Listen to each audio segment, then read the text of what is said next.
think we know, if you didn't know that it was going on, when you look at what just happened in New York City, the rabbi's home, where this stabbing occurred.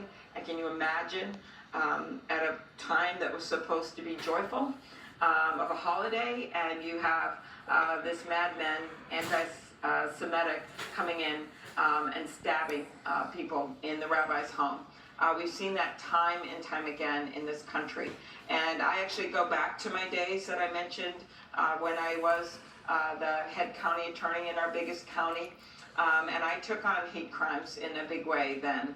And it was everything from a African-American kid, a guy literally told people, I'm going to go and shoot a black kid on Martin Luther King Day. And he did it. It was just a miracle that this young man wasn't killed. But we went after that guy, of course, for attempted murder. Or a manager at a floor manager at a manufacturing floor who literally hit an employee over the head with a 2x4 for speaking Spanish. That case happened.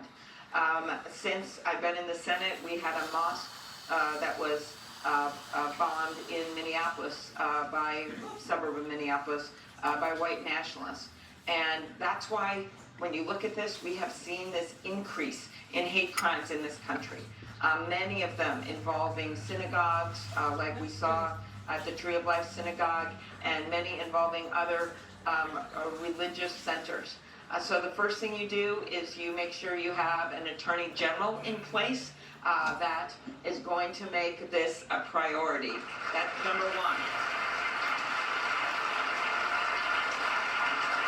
Number two, you work with local law enforcement, and you have major coordination with local law enforcement, local DAs, state attorney generals, because so much of the work on this is done on the front end.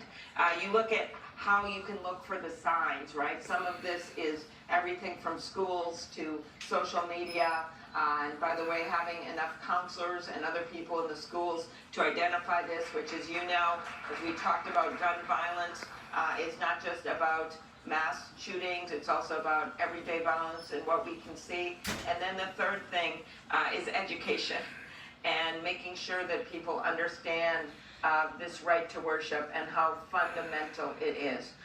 One of the more endearing stories that I heard from our Jewish community in Minnesota was that they had a threat phoned into their community center, and everyone had to leave. It wasn't just people who were there for meetings, it was people, little kids in swimming pools and seniors that were there. And they were all, it was a cold day, and they had to wander outside. And when they came in and they checked their messages, the first message, and we've worked hard on this in our community, saying, do you need a meeting space, was from the Islamic Center of Minnesota. And so those kinds of stories, and making sure that people know that kind of interfaith alliances that still exist and are so strong, and having a president that wants to talk about it, I think that makes a big difference too.